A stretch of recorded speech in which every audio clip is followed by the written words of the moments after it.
December 11th, 1941, in the shadowed corridors of Berlin's Bendler Block, headquarters of the German High Command. General Alfred Jodl paused mid-stride, his polished boots echoing against the cold marble floor. The air was thick with the scent of cigarette smoke and urgency. Maps of the frozen Eastern Front sprawled across a massive oak table like wounds on a dying beast. Jodl, chief of the operations staff, had just received the teletype from the Reichstag. Adolf Hitler had declared war on the United States. His hand trembled slightly as he lit a cigarette, inhaling deeply, his mind racing through the implications. "The Führer has thrown the gauntlet," he muttered to his adjutant, a young captain whose eyes widened in a mix of awe and dread. "Japan's strike at Pearl Harbor has dragged the Americans in. But now we make it official. No more shadow games in the Atlantic." Outside, snow flurried against the windows, mirroring the chaos unfolding across continents. Just 4 days earlier, on December 7th, Japanese bombers had obliterated the U.S. Pacific Fleet in Hawaii, a daring move that Hitler hailed as divine intervention. For months, the Wehrmacht had been locked in a brutal slog against the Soviets' army group. Center-stalled mere miles from Moscow, soldiers freezing in temperatures plummeting to -40 degrees Celsius. Casualties mounted, over 700,000 German dead or wounded since Operation Barbarossa's launch on June 22nd. Now, with Britain's stubborn resistance, in the West and North Africa simmering under Rommel's command, this new front loomed like a distant thundercloud. Jodl paced, recalling intelligence reports from Abwehr spies in Washington. America's standing army was laughably small. Barely 1.6 million men scattered across isolationist shores, their factories churning out consumer goods rather than weapons of war. They are a nation of shopkeepers and Hollywood dreamers. Hitler had scoffed in a recent briefing, echoing Napoleon's old disdain. But Jodl felt a flicker of unease, rumors of draft expansions, training camps sprouting like weeds in the American heartland. Could they really mobilize millions overnight? The emotional weight pressed down. The Reich's survival depended on swift victory in Russia. Before this sleeping giant awoke, Jodl stubbed out his cigarette, turning back to the maps. "We'll crush the Bolsheviks by spring," he said, his voice steady but his thoughts turbulent. "The Americans? They'll take years to cross the ocean in force." Little did he know. Across the Atlantic, the gears of an unprecedented machine were already turning. Across the Atlantic, in the crisp winter air of Washington, D.C., December 15th, 1941, President Franklin Delano Roosevelt sat in the Oval Office, his cigarette holder clenched between his teeth, staring at the latest draft figures on his desk. The room was quiet, except for the crackle of the fireplace and the distant hum of typewriters. From the outer offices, FDR's face, usually animated with that trademark grin, was drawn and serious. Beside him stood General George Catlett Marshall, Chief of Staff of the United States Army, tall, ramrod straight, his eyes calm but burning, with the urgency of a man who understood exactly how thin the thread of preparedness had become. Just 8 days after Pearl Harbor, the nation was still reeling. Over 400 Americans dead in a single morning. The Pacific Fleet crippled, and now Germany and Italy had declared war on the United States. Marshall placed a folder on the desk. Inside were the first concrete plans for what would become the largest military mobilization in human history. "Mr. President," Marshall said quietly, "we have 1.6 million men under arms today, scattered, poorly equipped and mostly untrained for modern war. The Germans have been fighting for 2 years, the Japanese for 4 in China. If we are to defeat them, we must raise, train, and equip an army of millions, and we must do it faster than any nation has ever done." Roosevelt leaned back, exhaling smoke toward the ceiling. He thought of the isolationists who only months ago had fought him tooth and nail against even limited aid to Britain. He thought of the mothers who would soon receive telegrams. But most of all, he thought of the factories, Detroit, Pittsburgh, Chicago, quietly shifting from cars and refrigerators to tanks and bombers. He nodded slowly. "Do it, George. Whatever it takes."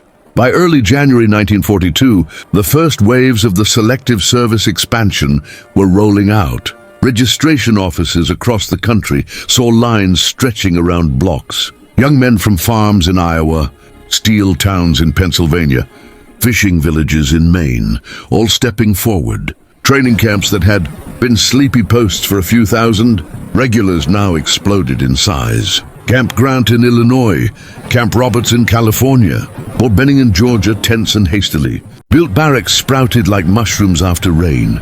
In Louisiana, at Camp Claiborne and Camp Livingston, entire divisions were forming from scratch. Muddy fields became parade grounds, where drill sergeants parked at raw recruits who had never held a rifle. The air rang with the thud of boots, the crack of M1 Garrons on the ranges, the roar of trucks hauling in supplies that, miraculously, were beginning to arrive. German military attachés and intelligence officers in neutral countries began picking up fragments of this transformation. Reports from Switzerland, Sweden, Portugal. Whispers of training divisions numbering not in the tens of thousands, but potentially in the millions. The sheer scale was almost unbelievable to men who had spent years building the Wehrmacht, brigade by brigade. In Berlin, those early fragments were about to land on the desk of a very worried general.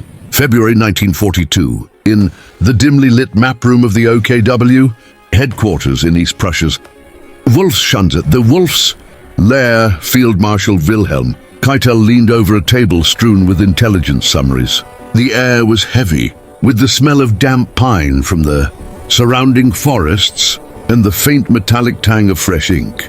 Keitel, Chief of the Armed Forces High Command, was a man who prided himself on loyalty and order, but tonight his brow furrowed as he read a thin folder marked WWII Mobilization. The report had come through neutral channels. A Swiss military attaché in Washington, corroborated by Swedish commercial sources and a few grainy photographs smuggled out of Lisbon. It described vast new training centers: Camp Wheeler in Georgia, Camp Hood in Texas, Fort Bragg in North Carolina, each swallowing tens of thousands of recruits at a time. One photograph showed endless rows of white barracks under construction. Another captured columns of young Americans marching in perfect unison across dusty fields, their new M1 helmets glinting in the southern sun. Keitel passed the folder to General Franz Halder, Chief of the Army General Staff, who had just arrived from a late briefing. Halder, precise and analytical, adjusted his pince-nez and scanned the pages in silence. When he looked up, his voice carried a rare edge of concern. "These are not the weekend soldiers of 1918, Halder said quietly. "They are building division after division, infantry, armored, airborne. The reports claim they intend to raise 90 divisions by the end of 1943. 90? Keitel exhaled slowly. 90 divisions would mean roughly 1.5 million combat troops, plus all the supporting arms, artillery, engineers, logistics. The Wehrmacht currently fielded about 180 divisions across all theaters, but many were bled white on the Eastern Front, and the Americans were not just raising men, they were flooding their camps with equipment. Ford and General Motors plants were already retooling to produce thousands of tanks, Shermans, they called them, while shipyards in California and on the East Coast laid keels for Liberty ships by the dozen. Hitler had dismissed early warnings about American potential. "Their blood is diluted," he had said in January. "A mongrel nation cannot fight with the fervor of a pure race." But Halder, who kept meticulous diaries, recorded a different thought that night. "If these figures are even half accurate, we are facing an industrial avalanche." Across the ocean, in the muddy fields of Louisiana, the avalanche was already in motion. The 82nd Infantry Division, soon to become airborne, trained under the relentless eye of Major General Omar Bradley. At Camp Shelby in Mississippi, the 65th Division formed from men who, weeks earlier, had been clerks, farmers, factory workers. The scale was staggering. By March 1942, over 700,000 men were already in basic training, with another million slated to enter by summer. And the first German officers to witness fragments of this transformation firsthand were about to file reports. that would send ripples through the highest levels of the Reich. Spring 1942, in the neutral haze of Lisbon, Portugal, a city buzzing with spies, diplomats, and black market dealers, Colonel Friedrich von Boeselager, assistant military attaché at the German embassy, stepped off a Lufthansa flight from Berlin. His orders were clear: observe, report, and above all, gauge the true scale of American rearmament. Neutral ports like Lisbon were the Reich's windows into the Allied world, where freight manifests, shipping rumors, and overheard conversations in smoky cafes painted a picture no censored newspaper ever could. Von Boeselager wasted no time. Within days, he and a small team of Abwehr agents were combing through Portuguese shipping records and speaking carefully with American merchant sailors on shore leave. What they heard chilled them. Convoys bound for U.S. ports were returning empty, only to reload with steel, machine tools, and aviation fuel. American shipyards, they learned, had launched more tonnage in the first 4 months of 1942 than Germany had in the entire previous year. But it was the human element that struck hardest. A tipsy U.S. Army Air Forces major, celebrating in a bar near the docks, boasted openly to a neutral Swedish journalist who later passed the story along for the right price. "We're training pilots faster than you can shoot them down," the major laughed. Curtis is turning out instructors by the hundreds. Every little airfield from Texas to Florida has civilian flight. Schools under contract, thousands of cadets in the pipeline every month. Von Boeselager cabled Berlin urgently. American aviation training program exceeds wildest estimates. Primary, basic, and advanced schools operating at capacity. Projected pilot output, 1942-43, 50,000, 70,000. Back in Germany, these reports landed on the desk of General Friedrich Fromm, commander of the replacement army, the man responsible for training and equipping every new German division. Fromm read the Lisbon dispatches under the harsh light of his office in the Bendler block, then summoned his staff. "If the Americans achieve even half these numbers," he told them grimly, "they will own the skies by 1944. From new numbers, the Luftwaffe was already scraping the bottom of its pilot pool. Experienced instructors pulled from combat units to train new recruits, only to see those recruits fed into the meat grinder over Malta, Britain, and now the endless steppe. Germany had produced about 2,000 pilots in 1941. The Americans, if the reports held, were on track for 30 times that. Fromm drafted a memorandum for Hitler himself. "The enemy's industrial and manpower mobilization is proceeding at a tempo we cannot match. Urgent measures required to expand our own training capacity." The memo went up the chain and vanished into the Führer's disdainful silence. Meanwhile, in the United States, the machine accelerated. By June 1942, over 2 million men were in uniform. Replacement training centers churned out infantry riflemen in 13-week cycles. Thousands, graduating every week, shipped to divisions hungry for bodies. And the first captured German documents taken from U-boats sunk off the Atlantic coast revealed that the Reich's leaders were starting to listen. June 1942, the Wolf's Lair, deep in the East Prussian woods. Adolf Hitler stood before the massive situation map, his hands clasped behind his back, eyes narrowed as General Alfred Jodl finished briefing him on the latest intelligence from the United States. The room was stifling. Cigarette smoke hung in layers, the air thick with the scent of pine and tension. Jodl's voice was measured, but the words carried weight. "Mein Führer, the Americans have now exceeded 2 million men in uniform. Training camps are operating at full capacity. 32 infantry divisions formed or forming, 11 armored divisions in training. Their air forces are producing pilots at a rate of 70,000 per year, more than our entire Luftwaffe pilot pool since 1939. Hitler's face darkened. He turned sharply, pacing to the window where rain lashed the glass. "Propaganda," he snapped. "The Americans are soft. Their Negroes and Jews dilute their blood. They will never fight like our men." But his voice lacked its usual conviction. Jodl hesitated, then pressed forward. "Sir, we have corroboration. Captured U-boat logs from the Atlantic show American convoys escorted by destroyers and aircraft carriers, new ships, not refitted relics. And these training numbers, they are not fantasy.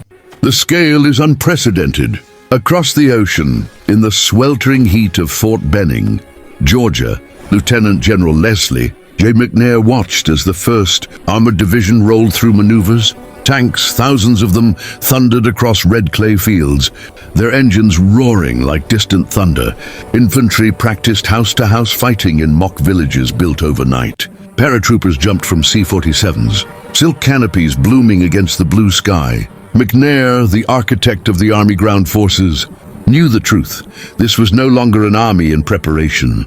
It was an army being forged into a weapon of unimaginable power. In Berlin, Jodl left the briefing room with a knot in his stomach. He confided later to his adjutant, "If the Führer refuses to see it, the Reich may pay the price in blood." The first American divisions were already shipping out to England. The Germans had no idea how close the reckoning had come. August 1942.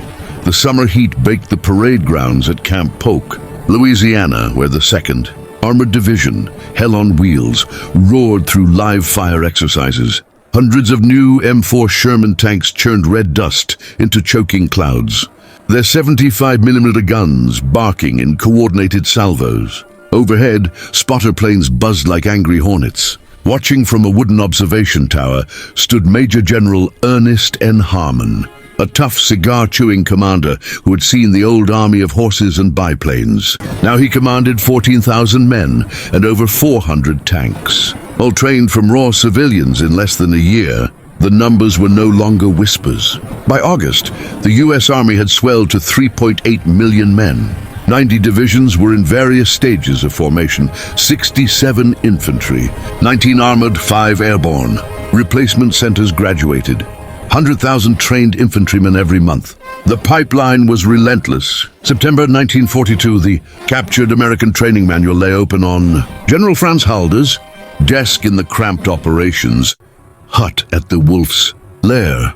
Rain drummed on the corrugated roof as he turned the water-stained pages salvaged from a torpedoed merchantman. The diagrams were simple, almost crude compared to German Staff College precision. Yet they revealed everything. Platoon attacks supported by heavy artillery concentrations. Tank platoons advancing with infantry riding the decks. Entire companies communicating by SCR 536. Handheld radios, thousands already issued. The manual assumed ammunition in unlimited supply. Fuel trucks always close behind, air support on call.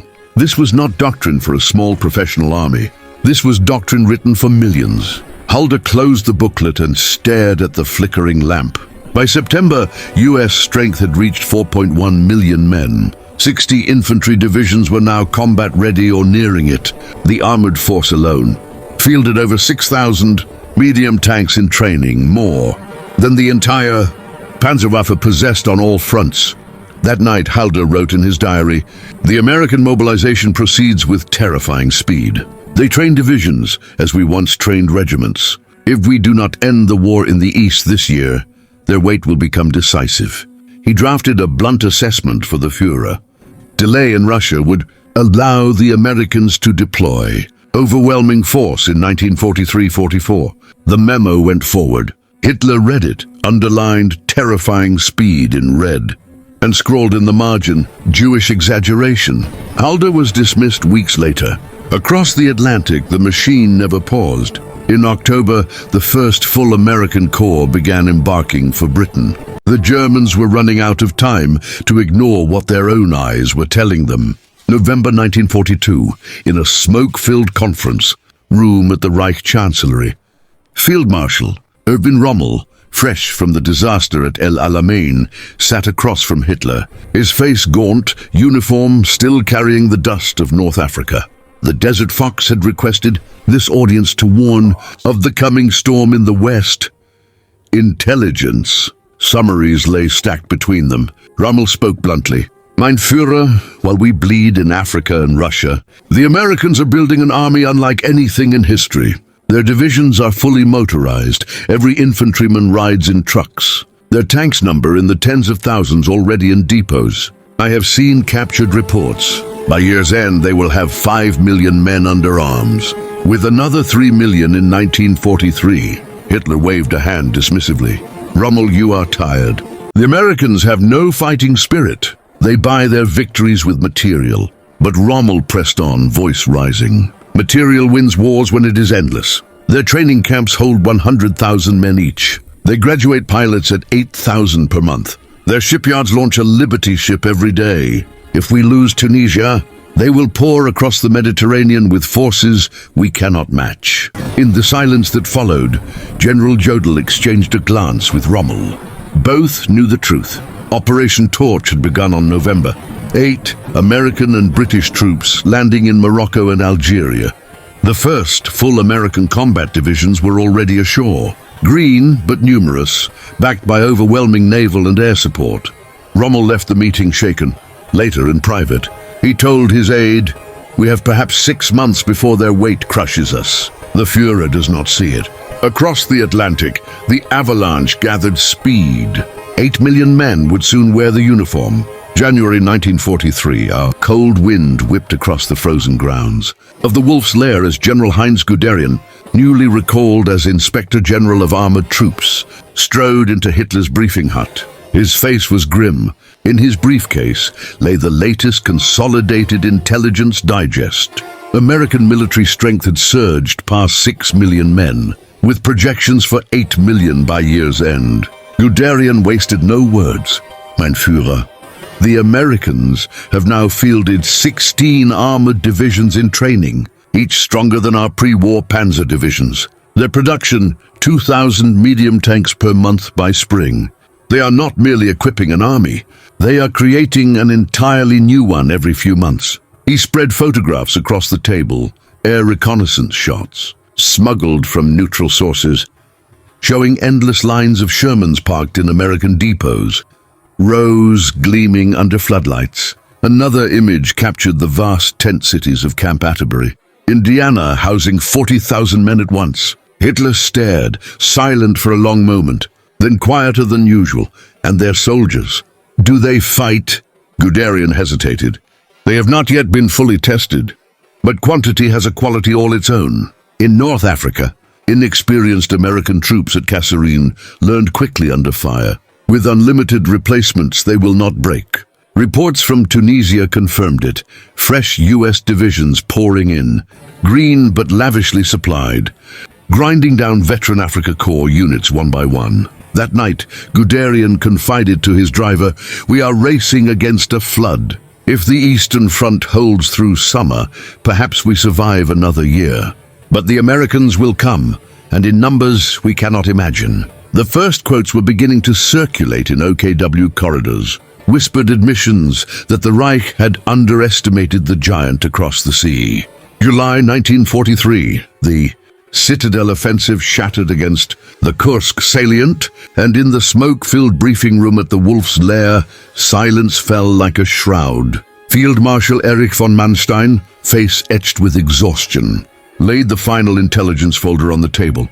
American strength now stood at 8.9 million men, 89. Combat divisions fully equipped, another 20 in final training. Sicily had fallen in 38 days to the U.S. 7th Army under Patton. Green troops turned ferocious by unlimited shells, air cover and replacements. Manstein spoke softly, but every word carried. "Mein Führer, the Americans have done what no nation has ever done. They raised, trained, and equipped millions in 18 months. Their soldiers fight with a confidence born of knowing more will always come. We cannot replace our losses at even 1/10 their rate." Hitler stared at the map, Sicily marked in enemy red. For once, no outburst. General Jodl later recorded the moment. The Führer muttered, "Then it is a war of attrition we cannot win." In private corridors, the quotes finally surfaced openly. Rommel to his staff, "The American Colossus has awakened. We should have ended this before they arrived." Guderian in his reports, "Their training machine is relentless. Quantity has become quality." Even Goebbels confided to his diary, "The Americans flood the battlefield like a tidal wave." The Reich's generals had seen it. Coming whispers in 1941 turned to grim certainty by 1943. The sleeping giant had not only stirred, it had stood up, stretched, and begun to march. And the Wehrmacht, bled white on endless fronts, could only watch as millions of determined young Americans crossed the ocean, bringing with them the full weight of a continent's industry and will. The reckoning was no longer coming. It had arrived.